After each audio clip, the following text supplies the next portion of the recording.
தேவன் நமக்கு ஒரு வாக்கு கொடுத்திருக்கிறார். அந்த வாக்கு நிறைவேற்றுவார். நீங்க நம்புங்க, உங்க வாழ்க்கையில நிறைவேறும். ஆமென். ஸ்தோத்திரம். மீகா புஸ்தகம் 2ஆம் அதிகாரம் கடைசி 2 வசனங்கள் வாசிங்க. மீகா 2ஆம் அதிகாரத்துல கடைசி 2 வசனங்கள். யாக்கோப்பு ஜனங்களே, உங்கள் எல்லோரையும் நான் நிச்சயமாய் கூட்டுவேன். அல்லேலூயா. நம்ம தேவன் சிதறடிக்கிற தேவன் அல்ல. என்ன செய்கிறவர்? கூட்டுகிறவர். கூட்டினவர்களை பெருகும்படி செய்கிற கர்த்தர். நிச்சயமாக இந்த வருஷத்துல உங்களை கூட்டுவேன். இஸ்ரவேலில மீதியானவர்களே நிச்சயமாய் சேர்ப்பேன். சேராத காரியம் இருக்கிறதா? சேராத காரியங்கள் இருக்கிறதா? இந்த வருஷத்துல ஆண்டவர் சேர்ப்பார், கூட்டுவார் என்று வேதம் சொல்லி இருக்கிறது. அடுத்து வாசிமா. ஆடுகளை போல் ஏக கூட்டமாக்குவேன். அதாவது உங்களை பெருக பண்ணுவேன். உங்களை என்ன செய்வேன்? ஆமா ஆமா 2 3 ஆக, 3 4 ஆக, 4 5 ஆகும். இப்படியாக உங்களை என்ன செய்வேன்? பெருக பண்ணுவேன். ஏக கூட்டமாக நான் மாற்றுவேன் என்று சொல்லுகிறார். கடந்த நாட்களை பார்த்தோம். உன் கர்ப்பம் விழுந்து போவது கிடையாது, மலடு உன் வீட்டில் இருப்பது இல்லை, அவைகள் பெருகு பண்ணுவேன் என்று ஆண்டவர் வாக்கு கொடுத்திருக்கிறார். அல்லேலூயா.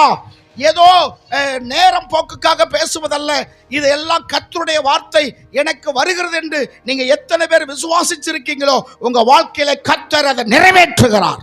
அல்லேலூயா. அப்ப சேர்ப்பார், கூட்டி சேர்ப்பார். அடுத்து என்ன சொல்றாரு பாருங்க. தொழுவத்திலே சேர்த்த, சபைக்குள்ளே சேர்த்த. இன்னைக்கு ஒரு 11 ஆடுகள் என்ன செஞ்சிட்டார் ஆண்டவர்? சபைக்குள்ள, தொழுவத்திலே கொண்டு வந்து சேர்த்து விட்டார். அல்லேலூயா. உங்களுக்கும் அதே மேய்ப்பன், அவர்களுக்கும் அதே மேய்ப்பன் இயேசு கிறிஸ்து சேர்ப்பார். சமானமாய் உண்டாகும்.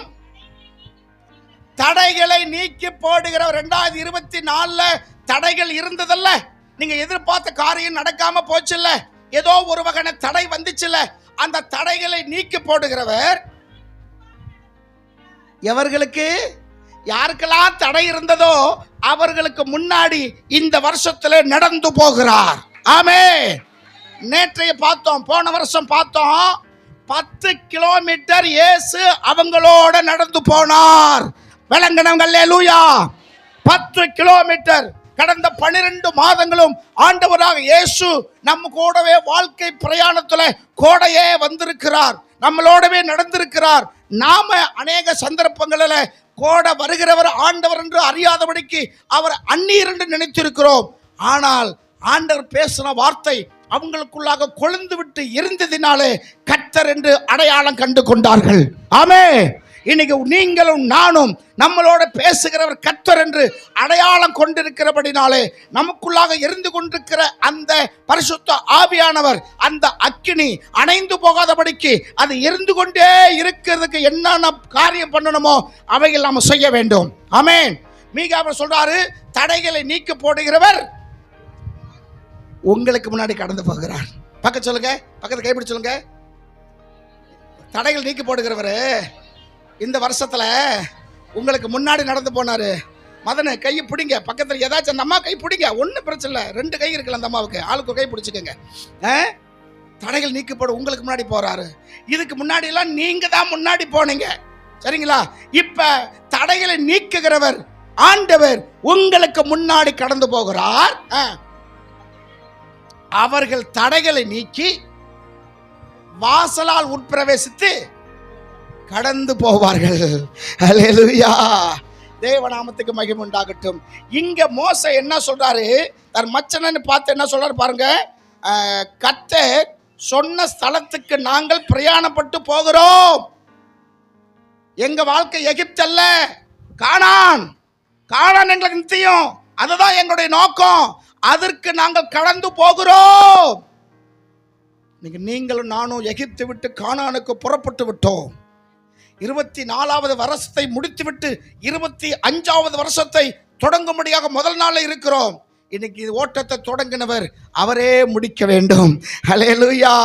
இடையில நம்ம பயணம் நிற்க கூடாதம்மா, இடையில நம்ம பயணம் நிற்க கூடாது. அன்னைக்கு அந்த பொம்பளை ஸ்தோத்திரம் அபிகாயில் சொன்னால, நான் சொல்லும் வரைக்கும் ஓட்டத்தை என்ன செய்யாத, நிறுத்தாத.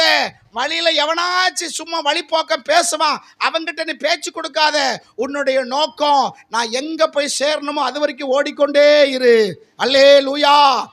ஆமா, உன் விசுவாச ஓட்டத்தை தடுத்து நிறுத்துவதற்காக வழிபோக்கர்கள் என்ன சொல் டைம் பாஸுக்காக உன்னை நிறைய பேர் உன்னுடைய பயணத்தை முடக்குவதற்காக, உன் பயணத்தை தடுக்குவதற்காக பல காரியங்கள் ஏற்படலாம். ஆனால் அங்கே சொல்லப்பட்டிருக்கிறது, நான் எந்த நோக்கத்தோடு புறப்பட்டனோ அந்த இடம் வரும் வரைக்கும் இடையில என்ன செய்யாத, எங்கேயோ ஓட்டத்தை நிற்காத. அல்லேலூயா. இவர் சொல்றாரு, அவரை பார்த்து என்ன செய்யணும், உனக்கு வாக்கு எங்களோடு போகிறோம், நீயும் எங்களோட கூட வா. இந்த வருஷத்துல எத்தனை பேரை நீங்க அப்படி கூப்பிட முடியும்? இந்த வருஷத்துல எத்தனை பேரை நீங்க அப்படி கூப்பிட முடியும்? வா, கர்த்தர் சொன்ன தேசத்துக்கு நாங்க போறோம், நீ வா. மற்றவங்களோட இழுப்புக்கெல்லாம் நீங்க போயிருக்கிறீங்க. நாங்க என்ன இடத்துக்கு போறோம், உங்களுக்கு பிரியமே இல்லைன்னாலும் சில காரியத்துக்கு நீங்க என்ன செஞ்சிருக்கிறீங்க, போயிருக்கிறீங்க. அந்த வழியை நீங்கள் சிந்தித்து பாருங்கள் என்று நாம் ஏற்கனவே பார்த்துட்டோம். ஆகாய் 2ஆம் அதிகாரத்தில் என்ன செஞ்சோம், 1ஆம் அதிகாரத்தில் அந்த காரியத்தை நம்ம பார்த்தோம். உங்க வழியை சிந்தித்து பாருங்க. சிந்தித்து பார்த்து தான் இப்போ புது வருஷத்துக்குள்ள வந்திருக்கிறோம். இவர் சொல்றாரு, நாங்கள் பிரயாணப்பட்டு போகிறோம், நீ எங்களோட கூட வா, எங்களோடு கூட வா. தன்னுடைய மைத்துனனை பார்த்து கூப்பிடுகிறார். தன்னுடைய மச்சனனை பார்த்து கூப்பிடுகிறார். தன் உறவக்காரரை பார்த்து கூப்பிடுகிறார். நீங்கள் கூப்பிடுவீங்களா? இந்த வருஷத்துல கூப்பிடுவீங்களா? உங்க மச்சனச்சி பார்த்து கூப்பிடுவீங்களா? உங்க மச்சனாரை பார்த்து கூப்பிடுவீங்களா? வாங்க, நாங்க கர்த்தர் எங்களை சொன்ன இடத்துக்கு நாங்க போறோம், நீங்க வாங்க வாங்க. இது சொல்ல வேண்டிய நேரம். அல்லேலூயா. அவர் என்ன சொல்றாரு பாருங்க. அடுத்து, வா, நன்மை செய்வோம், கர்த்தர் இஸ்ரவேலுக்கு நல்ல வாக்கு பண்ணிருக்கிறார். வாக்கு தத்தம் பண்ணிருக்கிறார். இந்த வருஷத்துல உங்களுக்கு நல்ல வாக்கு தத்தம் பண்ணிருக்கிறார். நீங்க இந்த இதெல்லாம் எடுத்துட்டு போனீங்க, சரிங்களா? உங்களுக்குன்னு ஒரு வாக்கு தத்தம் எடுத்துட்டு போனீங்க. யார் யாருக்கு என்னென்ன வந்துச்சுன்னு உங்களுக்கு தான் தெரியும். அதை நீங்க பிடிச்சுக்கங்க. கர்த்தர் எனக்கு நல்ல வாக்கு கொடுத்திருக்கிறார். அல்லேலூயா. நான் வாழ்ந்திருக்கும்படிக்காக, என் குடும்பம் ஆசீர்வதிக்கும்படியாக கர்த்தர் எனக்கு நல்ல வாக்கு கொடுத்திருக்கிறார். நீயும் வா, நீயும் வா. நல்லோருக்கும் பெய்யும் மழை எல்லோருக்கும். இது சொல்லுவாங்களே, நாத்துக்கு போற தண்ணி நெல்லுக்கு பாயும் தண்ணி புல்லுக்கும் பாயும். நீங்கள் ஆசீர்வதிக்கப்பட்டவங்க. உங்க நிமித்தம் உங்களுடைய உறவுக்காரர்கள் ஆசீர்வதிக்கப்பட வேண்டும். அல்லேலூயா. வா, கர்த்தர் எனக்கு நல்ல வாக்கு கொடுத்திருக்கிறார். அது கீழே 30ஆம் வசனம். அதற்கு அவன், யாரு? இந்த மச்சனை. அதற்கு அவன், நான் வரமாட்டேங்கிறான். என்ன செய்ய மாட்டேன்? இவன் எவ்வளவு பெரிய மனுஷன், மோசே எவ்வளவு பெரிய ஆளு, மச்சனை பார்த்து கூப்பிட, வாப்பா நீ வா, எங்களோடு வா, கடவுள் எங்களுக்கு நன்மை செய்யறான் இருக்கிறாரு, அந்த நன்மை உனக்கும் கிடைக்கும் வான்னு சொன்னா, இவன் சொல்றான், என்ன செய்ய மாட்டேன், வரமாட்டேன், நான் டாஸ்மார்க்கு தான் போவேன், சர்ச்சுக்கெல்லாம் என்ன செய்ய மாட்டேன், வரமாட்டேன். அங்க வந்து மணிக்கணக்க உங்களால என்னால உட்காரவே முடியாது. நான் இந்த காலை இங்கிட்டு போட்டு, இந்த காலை இங்கிட்டு போட்டு, முன்னாடி பின்னாடி, என்ன இதெல்லாம் சரிப்பட்டு வராது. நான் போனா எங்க போவேன்? தனிமையில் வேறு பிடிச்சு தொங்க போகிறேன், முடிஞ்சால் என்னையா எல்லோரும் அங்க வந்து பாருங்கள்.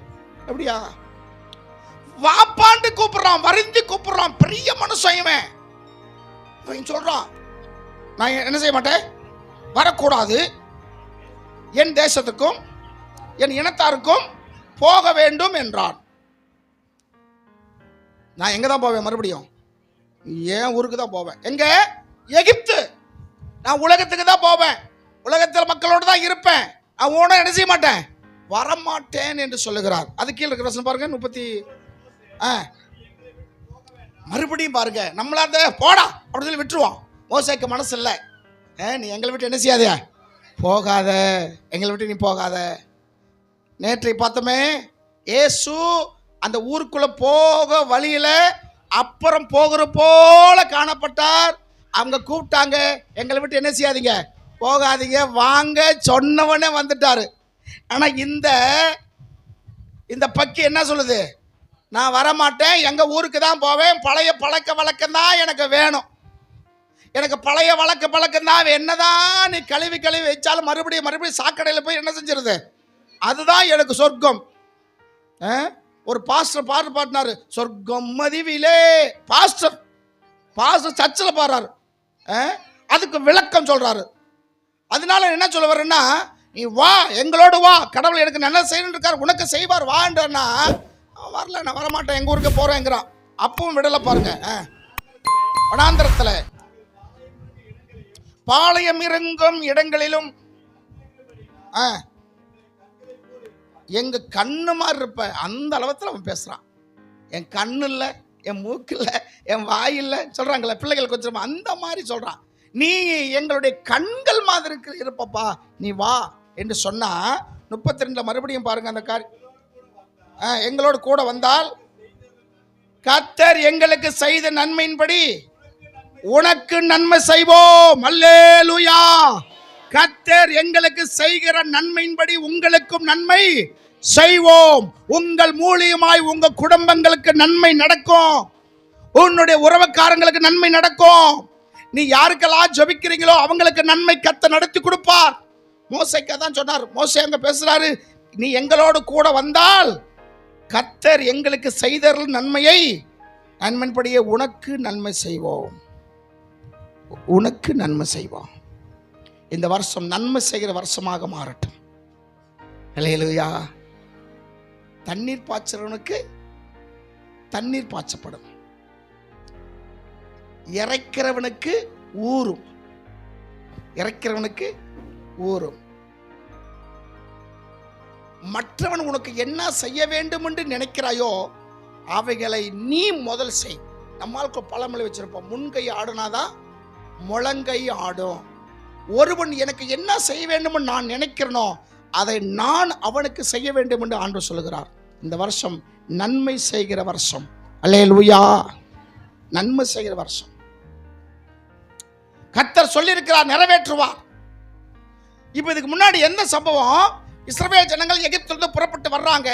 வரும்போது யார் முன்னாடி போகணும்னு சொல்லும் போது 13ஆம் வசனத்தை நீங்க பாருங்க. ஸ்தோத்திரம். 4:14. யூதா சந்ததியாருடைய பாளையத்தின் கொடி அவர் சேனையோட முதல் புறப்பட்டது. அல்லேலூயா. யாருடைய கொடி முன்னாடி போகுது? யூதாவின் கொடி முன்னாடி போகுது. 12 கோத்திரங்கள் இருந்தாங்களே, ஒவ்வொரு கோத்திரத்துக்கும் அடையாளம் தெரிவதற்காக ஒரு கொடி உண்டு, ஒரு கொடி உண்டு. முதல் கொடி எங்க போகுது? யாருடைய கொடி? யூதா கொடி. யாக்கோப்புக்கு 12 பிள்ளைகள். மூத்த மகனுக்கு தானே எல்லா விதமான ஆசீர்வாதம் இருக்கு. அவன் தானே சேஷ்ட புத்திர பாகம். யாக்கோப்புடைய மூத்த மகன் பேரு என்ன? இதெல்லாம் கேள்வி கேட்டுக்கணும். ரூபன். ரூபன் எத்தனாவது இடத்துல இங்க வர்றாரு நீங்க பாத்தீங்கன்னா, அங்க பாருங்க. ரூபன் எந்த இடத்துல வர்றான்னு 18ஆம் வசனத்துல வர்றான். ரூபன் சந்ததியாருடைய பாளையத்தின் கொடி சேனையோட புறப்பட்டது. அப்ப இவன் தான் யூதா கடைசி. இவன் கொடி தான் முன்னாடி போகுது. அல்லேலூயா. உன்னை யாரெல்லாம் கடைசி நினைச்சாங்களோ இந்த வருஷத்துல நீயே அவர்களுக்கு முன்னாடி செல்லுவாய். அல்லேலூயா. இவனுக்கு ஒன்றும் ஆக மாட்டான், இவன் கடைப்பையன், இவனால் எந்த பயனும் இல்லை என்று உன்னை யாரெல்லாம் அற்பமா நினைத்தார்களோ அவர்களுக்கு முன்னாடி இந்த வருஷத்துல ஒரு கொடியோடு தேவன் உன்னை வழி நடத்துகிறவராக இருக்கிறார். ஆமென். கொடி என்றால் எதை குறிக்கிறது? அடையாளத்தை குறிக்கிறது. கொடி என்றால் அடையாளம். ஒரு ஊர்ல பார்த்தா 10 கொடி கம்பங்கள் இருக்கு. ஒரு கொடியும் ஒரு கலர்ல இருக்கு. சரிங்களா? அந்த கொடி கம்பத்தை பார்த்த உடனே, அந்த கொடி அந்த துணியை பார்த்த உடனே நமக்கு தெரியுது இது இன்னா கட்சி. அது மட்டும் இல்ல, இந்த கட்சிக்கு இன்னார் தலைவர். விளங்குதா? அந்த கொடியை பார்த்த உடனே அதோட பேக்ரவுண்ட் நம்ம ஞாபகத்துக்கு என்ன செஞ்சிருது? வந்துருது. யூதாவின் கொடி முதலாக புறப்பட்டது. இந்த வருஷத்துல இந்த கொடி உங்களுக்கு வெற்றி கொடியாக மாறட்டும். ஆமேன். யூதா என்றால் என்ன அர்த்தம்? துதி. இந்த வருஷத்துல உன் வாயில துதி அதிகமாக உண்டாகணும். உன் வாயில அதிகமான துதி. தேவனை துதிக்கிற துதியே உனக்கு பல நன்மைகளை ஆண்டவர் என்ன செய்கிறார்? கொண்டு வருகிறார். இங்கே மோசே சொன்னார் மனுஷங்கிட்ட, அந்த மச்சனங்கிட்ட, கர்த்தர் எனக்கு நல்ல வாக்கு கொடுத்திருக்கிறார். என்ன கொடுத்திருக்கிறாரு? நல்ல வாக்கு. ரோமர் புஸ்தகம் 4ஆம் அதிகாரம் 21 வசனம் வாசிங்க.